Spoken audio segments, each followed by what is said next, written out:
신약 성경 67페이지에 있는 마가복음 8장 27절에서 38절까지의 말씀 한 절씩 교독하시고 마지막 절은 다 같이 읽도록 하겠습니다.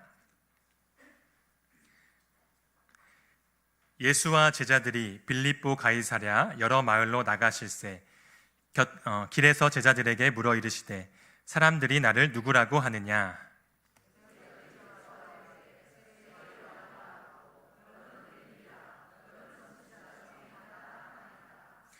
또 물으시되 너희는 나를 누구라 하느냐? 베드로가 대답하여 이르되 주는 그리스도 신이이다 하매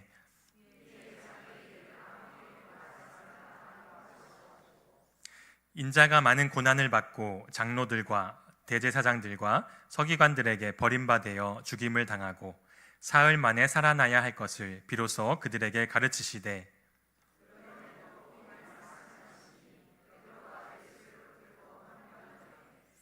예수께서 돌이키사 제자들을 보시며 베드로를 꾸짖어 이르시되 사탄아 내 뒤로 물러가라. 내가 하나님의 일을 생각하지 아니하고 도리어 사람의 일을 생각하는도다 하시고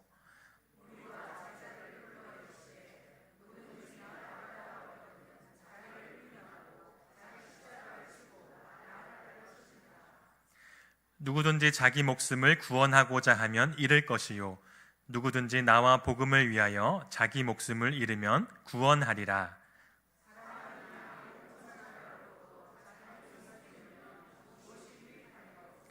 사람이 무엇을 주고 자기 목숨과 바꾸겠느냐? 누구든지 이 음란하고 죄 많은 세대에서 나와 내 말을 부끄러워하면 인자도 아버지의 영광으로 거룩한 천사들과 함께 올 때에 그 사람을 부끄러워하리라. 아멘. 이 시간 말씀을 전해주실 신동주 목사님은 미국 피츠버그 한인연합 장로교회에서 목회를 하고 계시고 본교회 신지식 한정자 지사님의 둘째 아드님 되십니다. 우리 목사님 나오실 때 우리 손을 들고 할렐루야로 환영을 하도록 하겠습니다. 할렐루야. 할렐루야, 감사합니다. 우리 앞뒤 좌우 보시면서 한번 이렇게 인사하시면 좋을 것 같습니다. 졸지 맙시다 하고 인사하시기 바랍니다. 졸지 맙시다 하고 인사하시기 바랍니다. 네, 졸지 맙시다. 자, 약속하셨습니다. 자, 우리 같이 기도하겠습니다. 좋으신 하나님 아버지 감사합니다. 주의 손이 함께 하시는 귀한 남광교회 또 찬양 예배를 통해서 하나님 만나게 해주심에 감사를 드립니다. 이 시간 말씀으로 찾아오시는 하나님을 한 가정 가정 만나 주시고 또한 저들의 형편과 처지 속으로 말씀으로 찾아오시는 그 주님을 하나님 경험하며 체험하며 또 주님을 이 본당에 놔두고 돌아가지 않는 발걸음 되게 하여 주시옵소서. 우리의 형편과 우리 일상과 생업의 현장 속으로 말씀을 가지고 흩어지며 파송받는 예배가 될 수 있도록 인도하여 주시옵소서. 하나님 말씀을 진리와 능력의 말씀으로 잘 받아낼 수 있는 믿음의 그릇들이 이 자리에 모인 모든 성도들 심중 가운데 하나님께서 준비시켜 주시옵소서. 거룩하신 예수님 이름으로 기도합니다. 아멘. 자, 오늘 감사합니다. 또 남강교회 오후 찬양 예배에 또 설교를 할 수 있는 또 기회 주셔서 감사합니다. 오늘 순수한 복음이란 제목인데요. 오늘 읽으신 본문 내용 여러분 잘 아실 겁니다. 많이 들어보셨고 많이 아시는 그런 내용인데 이 27절부터 38절까지 내용들을 가만히 보시면 어떤 그 흐름이나 어떤 구조 같은 것을 크게 네 가지 정도로 나눌 수가 있습니다. 첫 번째로 보시면은 이 베드로의 그 신앙 고백이 소개되고 있습니다. 베드로의 신앙 고백. 오늘 본문은 아니지만 똑같은 사건을 다루고 있는 다른 공간 복음서에서는요, 여러분 잘 아시는 그 베드로의 위대한 신앙 고백이 있죠. 주는 그리스도시요 살아계신 하나님의 아들이라는 그 고백이 구체적으로 나와 있습니다. 어쨌든 간에 이 첫 번째 흐름이 바로 베드로의 위대한 신앙 고백이 나오고요. 두 번째로는 그 예수께서 본인이 이제 순환 받을 것을 말씀하시는 장면이 두 번째로 나옵니다. 그리고 세 번째 흐름이 베드로가 그 예수의 말씀을 듣고 만류하는 장면이 세 번째로 나옵니다. 그리고 마지막 네 번째가 예수님께서 제자들이 추구해야 될, 모든 제자들이 추구해야 될 십자가의 도가 무엇인지 그걸 설명하는 장면이 네 번째로 나오고 있습니다. 자, 그런데 오늘 이 읽으신 본문 가운데요, 우리가 참 흥미롭다라고 말할 수 있는 장면이 하나 나오는데 어딘가 보면요, 32절 33절을 보면 이런 말씀을 하십니다. 자, 드러내놓고 이 말씀을 하시니 베드로가 예수를 붙들고 항변하매 예수께서 돌이켜서 제자들을 보시며 베드로를 꾸짖어 이르시되 사탄아 내 뒤로 물러가라. 내가 하나님의 일을 생각하지 아니하고 도리어 사람의 일을 생각하는도다 하시고, 이게 나옵니다. 자, 이 부분이 왜 흥미로운가 하면요, 여기 보시면은 예수를 붙들고 항변했다라는 말씀이 나오지 않습니까? 붙들고 항변했다. 그 영어를 보시면 프로보크라는 말을 쓰는데요, 이 프로보크가 무슨 말인가 하면 단순히 꾸짖다라는 뜻을 갖고 있는 동사가 프로보크인데, 재밌는 것은요, 이 붙들고 항변하다는 그 장면을 또 다른 성경학자들이 해석하기로는 단순히 꾸짖는 것이 아니다. 꾸짖는 걸 뛰어넘어서 지금 베드로가 예수를 붙잡고 심지어 몸싸움을 하고 있는 장면이다.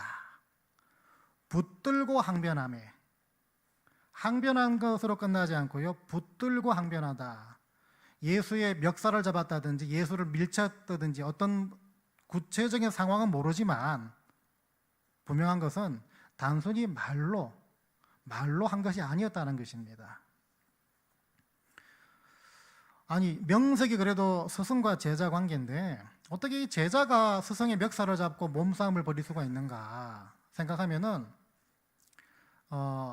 그럴 수도 있겠다. 왜? 이 베드로의 성격이 어떤 성격이었습니까?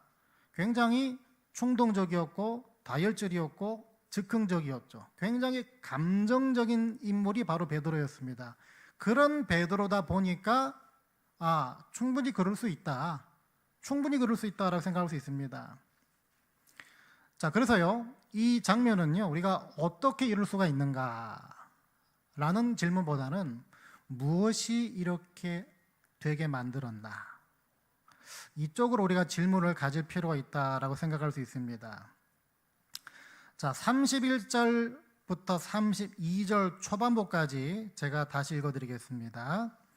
인자가 많은 고난을 받고 장로들과 대제사장들과 서기관들에게 버림받아 죽임을 당하고 사흘 만에 살아나야 할 것을 비로소 그들에게 가르치시되 드러내놓고 이 말씀을 하시니, 이 말씀이 나옵니다.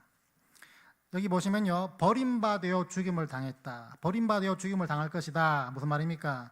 말씀드린 것처럼 예수께서 본인이 받을 그 순환, 이거를 지금 말씀하시는 부분인데, 이 말씀은요, 얘들아 내가 순환받고 죽을 거야, 이 말씀은요, 여기서 예수께서 처음 하신 게 아니었습니다. 처음 하신 게 아니라 찾아보실 필요 없지만 저 앞에 2장 20절을 보시면요, 예수께서 본인이 순환받고 죽을 것을 암시하신 장면이 나옵니다. 암시하신 장면. 거기 보니까 그러나 신랑을 빼앗길 날이 이르리니 그 날에는 금식할 것이니라.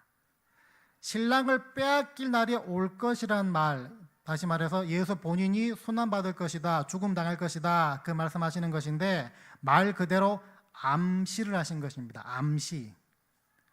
자, 그러다 보니까 그때 그 말을 들은 제자들은요, 그 말이 무슨 뜻인지 물어볼 조차 하지 못할, 그러니까 그냥 지나친 것 같습니다. 예수님 그게 무슨 뜻이에요? 라고 물어보지도 않고요, 그냥 지나친 것 같습니다. 뭐 대수롭지 않게 여겼던 것 같아요. 그런데 그땐 그랬는데 오늘 본문 보니까 아까 뭐라 그랬습니까? 드러내놓고 말씀하신다. 그때는 잘 이해 못했던 제자들한테 이제는 아예 드러내면서 말씀하십니다. 그때는 암시였습니다. 그런데 이제는 드러내놓고. 제가 한인 교회를 섬기고 있으니까 영어로 보면 거기 영어 성경에 plainly 혹은 openly란 말이 나옵니다. 이 말이 뭔가 하면요, 2장 20절에는 암시했지만 지금 여기 와서는 어떻게 한단 말입니까? 드러내놓고 명백하게 아예 그냥 뚜렷하게 공개적으로 작정하고 말씀하셨다는 것입니다. 자, 바로 이 부분이 그 베드로를 크게 자극했습니다. 왜 베드로가 이 말을 듣고 예수의 멱살을 잡고 몸싸움을 벌일 정도로 항변했는가 하면 다 아시죠? 바로 예수의 메시아관과 베드로 본인의 메시아관이 달랐나요? 같았나요? 달랐기 때문이죠. 달라도 너무 달랐다는 것입니다. 예수님의 이 땅에서의 메시아 사역은 뭐였습니까? 우리의 죄를 위해 대신 죽으시기 위함이었는데 베드로한테 그런 메시아는요, 뭡니까? 실패자입니다. 낙오자입니다. 철저한 패배자입니다. 오히려 베드로한테 메시아, 이 사람이 갖고 있던 메시아관은 뭐였습니까? 이스라엘을 로마로부터 해방시켜 주실 분, 혹은 이 땅에서 하나님 나라를 건설해서 자기와 자기 주위 동료 제자들한테 한 자리씩 주는 분. 이게 이 베드로, 이 사람이 갖고 있던 메시아관이었습니다. 심지어 그 자리에 함께 있었던, 이 몸싸움을 옆에서 구경하고 있었던 제자들도 마찬가지였습니다. 마태복음 18장 보시면요, 제자들 안에서 이런 논쟁이 벌어집니다. 천국에서 누가 제일 크냐? 천국에서 누가 제일 잘났냐? 그런 주제를 갖고 논쟁을 벌이는 말이 뭐겠습니까? 평소 이 제자들 역시 똑같은 메시아관을 갖고 있었다는 것입니다. 제자들의 부모도 마찬가지였습니다. 마태복음 20장 보시면요, 요한과 야고보의 엄마가 예수께 찾아와서 소위 말해 청탁을 합니다. 어떤 청탁합니까? 예수님, 내 두 아들을요, 예수님 나라에서 하나는 우의정, 하나는 좌의정에 앉혀주세요 라고 청탁을 합니다. 다 뭘 보여줍니까? 이 제자들을 포함해서요, 제자들의 부모, 그리고 심지어 그 당시 많은 대다수의 사람들, 이 사람들의 메시아관이 예수 오심의 목적과는 너무나 달랐다는 것입니다. 그런 동상이몽의 상태로 지금까지 흘러온 것입니다. 우리 미국 한인 사회에서도요, 남편과 아내가 항상 장을 또 같이 보러 가는 경우가 많은데요, 그런 경우 많이 있습니다. 그냥 남편과 아내가 차를 탔는데 말없이 쭉 가는데 아내가 묻습니다. 우리 장 보러 가는 거 아니었어? 그러면 남편이 아니야, 우리 식당 가는 거였어. 그러니까 서로 다른 생각으로 지금까지 꼭 이 운전해 온 거예요. 이 제자들과 예수도 마찬가지입니다. 서로 다른 메시아관으로 지금 똑같이 그냥 같이 흘러왔던 것입니다. 동상이몽이죠. 그 다름의 거리와 깊이가 너무 크다 보니까 급기야 이 베드로가 흥분해서 이렇게 나갔다간 다 죽게 됐거든요. 그러니까 화가 나서 예수의 멱살을 잡게 됐다는 것입니다. 이 장면을 통해서 우리가 여러 가지 것들을 말할 수 있습니다. 그런데 제일 먼저 눈에 띄는 게 있습니다. 이 베드로의 예수와의 몸싸움이 무슨 일 직후에 벌어졌습니까? 우리가 소위 말하는 베드로의 위대한 신앙 고백 직후에 몸싸움이 벌어졌습니다. 주는 그리스도시요 살아계신 하나님의 아들입니다. 그 고백 직후에 몸싸움이 벌어졌다는 것입니다. 예수께서 마태복음에서는요, 베드로 너 고백 참 잘했어, 내가 그 고백 위에다가 교회를 세우겠어 라고까지 말씀하셨습니다. 그 위대한 고백, 그 신앙 고백, 그 직후에 몸싸움이 벌어졌다는 것입니다. 여러분, 이 위대한 신앙 고백 직후에 몸싸움이 벌어졌다, 이게 우리에게 뭘 보여줍니까? 저와 여러분들은요, 수많은 미사억으로 하나님 앞에 멋진 신앙 고백을 할 수는 있습니다. 그런데 중요한 것은요, 그 고백과 그 고백 이후의 실제의 삶은 이 베드로처럼 전혀 다를 수 있다는 것입니다. 슬프게도 전혀 다릅니다. 아까 우리 2부 예배 때도 다 같이 사도신경으로 신앙 고백하지 않았습니까? 멋지게 고백하지 않습니까? 요즘 새로 나온 사도신경 그 고백문이더라고요. 열심히 거룩하게 잘 고백하고 예배도 거룩하게 잘 드렸습니다. 그런데 많은 경우 우리는 저 예배당 문을 나서는 순간부터는 이 베드로처럼 그 고백과는 전혀 상관없는 마치 동상이몽의 모습으로 살아갈 때가 많은 그런 연약한 존재들이란 것입니다. 매주 사도신경으로 신앙 고백하지만 그런데 그 고백한 만큼만 산다면 어떻게 됐겠습니까? 이 세상이 변해도 벌써 변했겠죠. 주님 오셔도 벌써 오셨겠죠. 이 고백과 우리 일상의 모습의 그 괴리가 왜 그렇게 큰가? 그 다름의 깊이와 거리가 왜 그렇게 깊고 그렇게 먼가 곰곰이 생각해 보면은 많은 이유들이 있겠죠. 많은 이유들이 있겠지만 그 가운데 가장 큰 이유는 우리 가운데 저 문을 나서는 순간부터 우리 삶 가운데 불순물들이 많이 끼어 들어오기 때문입니다. 실제로 우리한테는 수많은 불순물들이 있습니다. 예를 들면 나만의 메시아관, 이 베드로처럼 혹은 베드로 같은 메시아관이 나한테도 있습니다. 아니면 세상이 정의하고 있는, 세상이 규정하고 있는 어떤 성공, 또 거기에 동조하는 내 모습, 이게 또 불순물일 수 있습니다. 내가 규정하고 있는 복이라는 것, 내가 규정하고 있는 은혜라는 것, 그것도 불순물일 수 있습니다. 또 그럴듯하게 들리지만 전혀 복음적이지 않은, 전혀 예수와는 상관없는 세상 사는 방법, 세상 말로 처세술 그러죠. 처세술. 혹은 복음과 예수 위에다가 은밀하게 두고 있는 나만의 우상들, 이것도 우리의 불순물들이 다 될 수가 있습니다. 그래서 고백은 잘하는데, 찬송은 잘하는데, 기도는 잘하는데, 말씀은 잘 듣는데, 성경은 많이 읽는데 전혀 다른 생각, 전혀 다른 목적으로 예수를 따라가고 있는 사람들이 부지기수라는 것입니다. 왜 그렇습니까? 많은 이유들이 있겠죠. 그 중에 하나가 여러분 믿음으로 구원받는 그 순간부터는요, 잘 들으세요. 우리한테는 여러 공격들이 들어옵니다. 어쩔 수 없습니다. 예수 믿고 구원받는 그 순간부터는요, 여러분들 편하게 살 수는 없습니다. 그게 현실입니다. 그러다 보니까 성경은 우리 믿음의 성도들이 살아가는 인생을 뭐라고 부릅니까? 믿음의 경주 아니면 영적 전투라고 부르죠. 편한 거 절대 아닙니다, 여러분. 여러 공격들이 들어옵니다.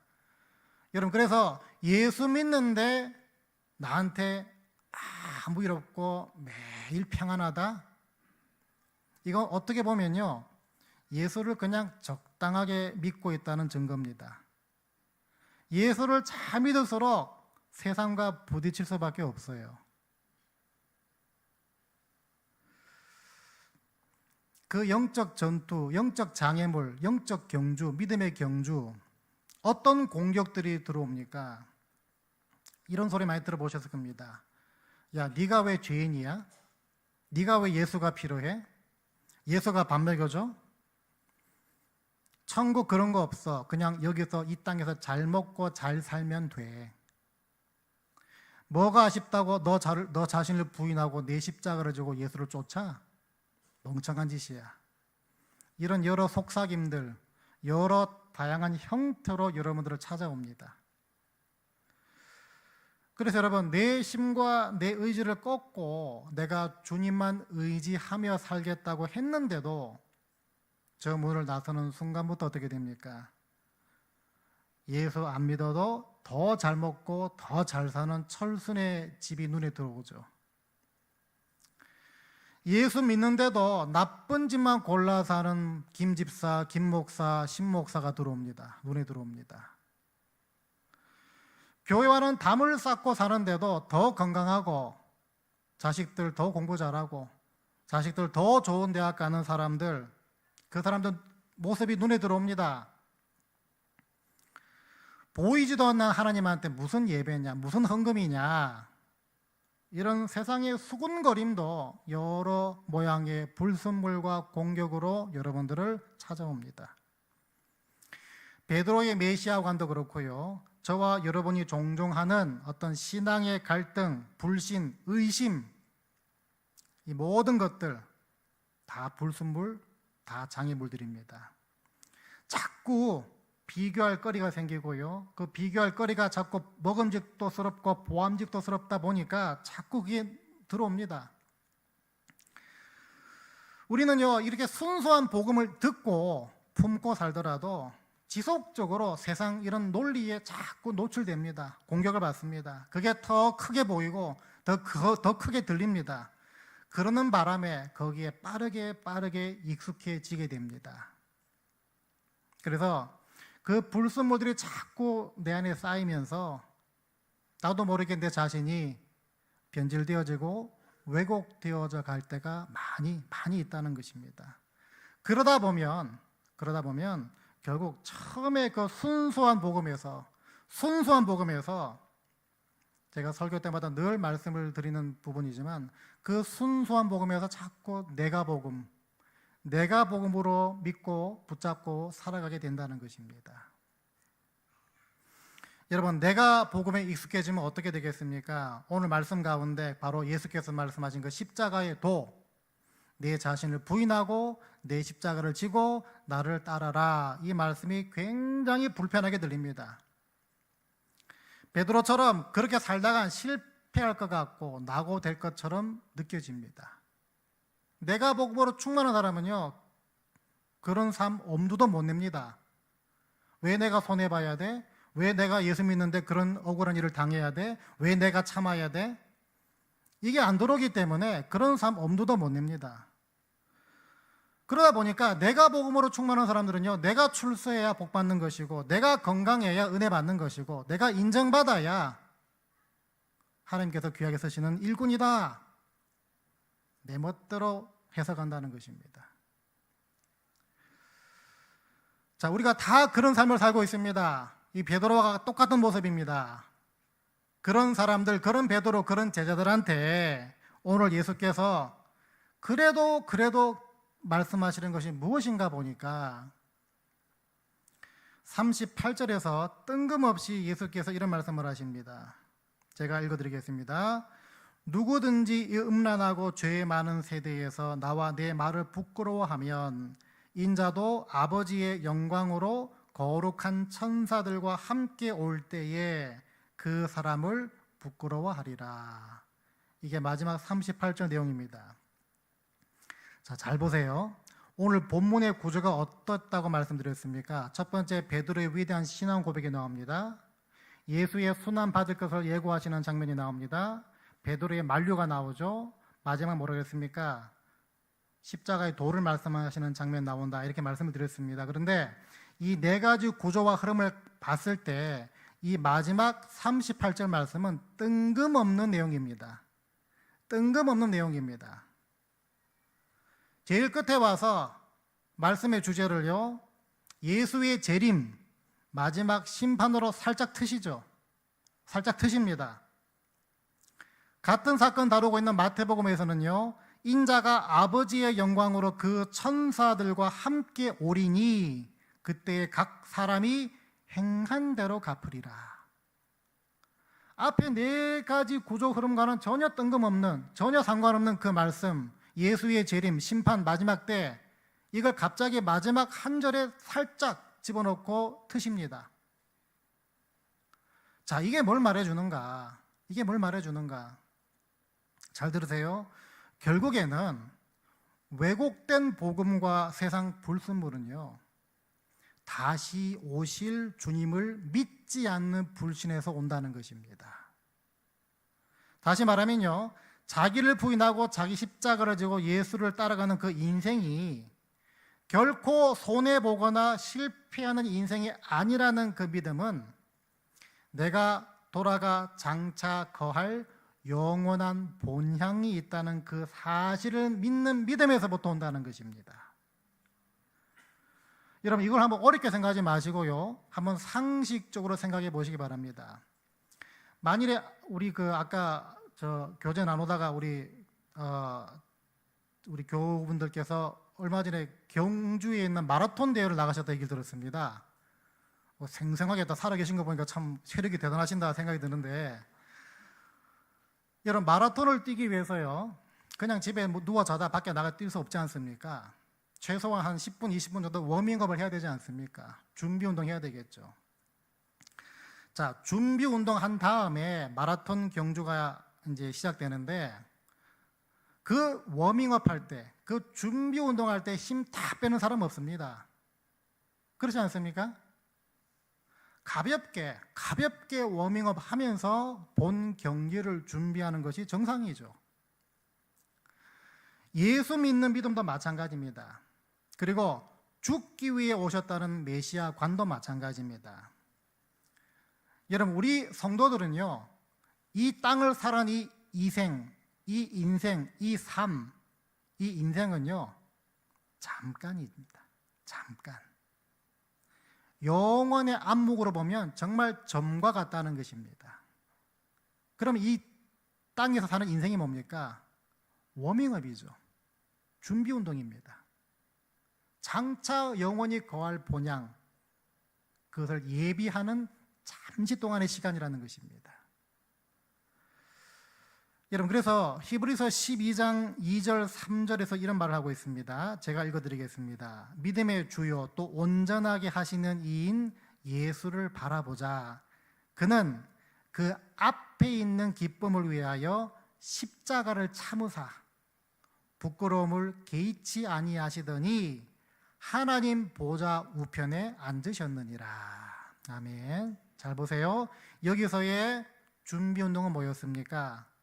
십자가를 참으사 부끄러움을 개의치 아니하시더니, 그에 반해서 본 경기 영원한 본향라고 말할 수 있는 그 파트는 어디입니까? 그 앞에 있는 기쁨을 위하여, 그리고 하나님 보좌 우편에 앉으셨느니라. 자기를 부인하고 자기 십자가를 지는 것 똑같습니다.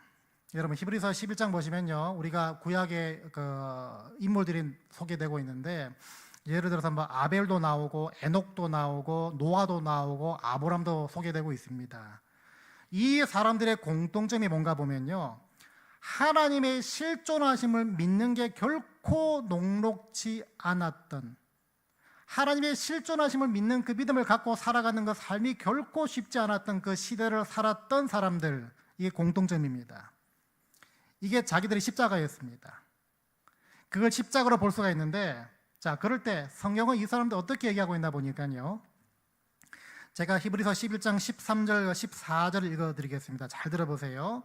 이 사람들은 다 믿음을 따라 죽었으며 약속을 받지 못하였으되 그것들을 멀리서 보고 환영하며 또 땅에서는 외국인과 나그네임을 증언하였으니 그들이 이같이 말하는 것은 자기들이 본향 찾는 자임을 나타냄이라. 자, 이 사람들 자기를 뭐라고 얘기했습니까? 외국인 혹은 나그네라고 얘기했다고 합니다. 여러분, 외국인 혹은 나그네 아니면 여행객, 이 사람들은 여행 떠날 때요, 어디 외국 나갈 때요, 간편하게 갑니다. 왜? 다시 돌아올 집이 있기 때문에. 어디 여행 가는데요, 빠리빠리 다 싸들고 가는 사람 아무도 없습니다. 간단하게 가방 하나 들고 가죠. 왜? 돌아올 본향이 있기 때문에. 죽음 뒤에 영원한 후반전이 있기 때문에 이 지상에서의 삶은요, 그 영원한 후반전을 준비하고 투자하는 시간으로 삼았다는 것입니다. 여러분, 그래서 나를 부인하고 내 십자가를 지고 주님을 따라가는 그 삶은 결코 손해보거나 결코 실패하거나 결코 피곤한 인생이 될 수 없다는 것. 어떻게 해요? 아, 이 인생은 불순물을 걸러있는 시간이고 이 인생은 본향을 위해서 투자하는 시간이다. 준비하는 시간이다. 이 인생은 내가 주님과 다른 생각, 다른 시선을 품고 있었지만 내 시선과 내 생각을 이 인생 동안 주님 생각과 주님 시선으로 맞춰가는 시간들이구나. 이게 있을 때 내 십자가를 지고 나를 부인하고 예수를 따라간 인생, 절대로 피곤하지 않는 인생이 될 수 있다는 것입니다. 여러분, 그래서요, 잘 보세요. 믿지 않는 사람들은요, 우리 같은 영안이 없습니다. 영원한 돌아갈 본향이 있다는 걸 믿지 못하기 때문에 이 인생에서 성공하지 못하면 실패자다. 이 인생에서 출세하지 못하면 나는 낙오자다. 그렇게 될 수밖에 없다는 것입니다. 전 베드로가 그런 사람이었습니다. 예수 덕분에 잘 먹고 잘 살라 그랬는데 그게 아니라는 것이에요. 예수께서는 영원한 본향이기 때문에 십자가의 도를 사는 삶 결코 피곤하고 결코 실패한 인생 아니야. 이걸 말해주고 있다는 것입니다. 여러분, 지금 잠깐 하는 친선 경기, 지금 잠깐 하는 전반전 경기, 지금 잠깐 하는 워밍업, 지금 잠깐 하는 준비 운동 시간 크게 마음 두지 마시기 바랍니다. 크게 마음 두지 마시기 바랍니다. 비교할 때 있습니다. 아, 철순애가 나보다 더 잘 나가네. 저 집안 자녀가 더 잘하네. 뭐 비교함을 통해서 상처받고 또 침울해지고 뭐 의기소침해지는 그런 거 분명히 있을 수 있습니다. 그런데 그거 다 십자가로 생각하시기 바랍니다.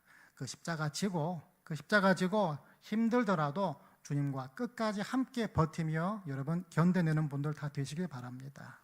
왜? 이 인생은 잠깐이기 때문입니다. 하나님께 저와 여러분 모두한테는요, 영원히 돌아가서 거할 본향을 바라볼 수 있는 믿음과 영안을 주시기 때문에 그 믿음과 그 영안과 그 믿음을 가지고서 이 지상에서의 모든 삶을 여러분 걸러내시고 이겨내시고 극복하시고 견디고 버티는 분들 다 되시기 바랍니다. 옆에서 아무리 떠들어대도 십자가 길을 걸으면서 그래, 길고 짧은 거 한번 대보자, 한번 두고 보자의 정신으로 믿음의 경주를 열심히 다름질하게 되시기 바랍니다. 그러기 위해 바라기는 여러분 자녀들 모두 다 주님 다시 오시는 날과 영원한 본향을 볼 수 있는 그 영안을 달라고 간구하는 이 한 주간 되시기 바랍니다. 아까 기도 가운데 하나님이 이 자리에 두고 가지 마십시오 말씀드렸습니다. 그 말은 뭐겠습니까? 이걸 간구의 제목을 가지고 가정에서 자녀들과 함께 기도하시라는 것입니다. 하나님, 나와 내 가정, 내 자녀가 영원히 거할 본향이 있는 그 믿음 주시고 그 영안을 가질 수 있도록 하나님 은혜 주시고 능력 주세요라고 한 주 동안 간구하고 기도하신다면 그 모습은 바로 하나님을 그냥 이 자리에 놔두고 가지 않았다는 증거가 될 수 있다는 것입니다. 주님 오시는 날까지 자기를 부인하고 자기 십자가를 넉넉히 쥐고 불순물도 다 걸러내서 이 순수한 복음을 끝까지 지켜나가는 저와 여러분 다 되시기를 주의 이름으로 간절히 축원드립니다. 기도하겠습니다. 하나님 감사합니다. 나를 부인하고 내 십자가를 지고 주를 쫓아가는 인생이 결코 실패하고 피곤한 인생 되지 않도록 하나님 우리의 눈을, 우리의 시선을 하나님 영원히 거할 또한 돌아갈 본향에 둘 수 있는 하루하루가 될 수 있도록 붙잡아 주시옵소서. 그래서 하나님 주님 만나는 그날을 준비하는 인생으로 가득 채워지는 우리의 삶이 되게 도와주시고 하나님 주님 만나는 그날까지 믿음의 경주와 영적 전투를 치열하게 살아냄을 통하여서 주님 앞에 설 때에 칭찬받는 이 남강교회의 모든 교인분들 다 되게 하여 주시옵소서. 그날이 속히 올 수 있도록 하나님 우리를 주께서 준비시켜 주시고 그 바람과 간절한 소망을 갖고 살아가는 인생 되게 도와주실 때에 이 믿음이 흔들리지 않도록 성령 하나님께서 날마다 굳건히 붙잡아 주시옵소서. 거룩하신 예수님 이름으로 기도합니다. 아멘.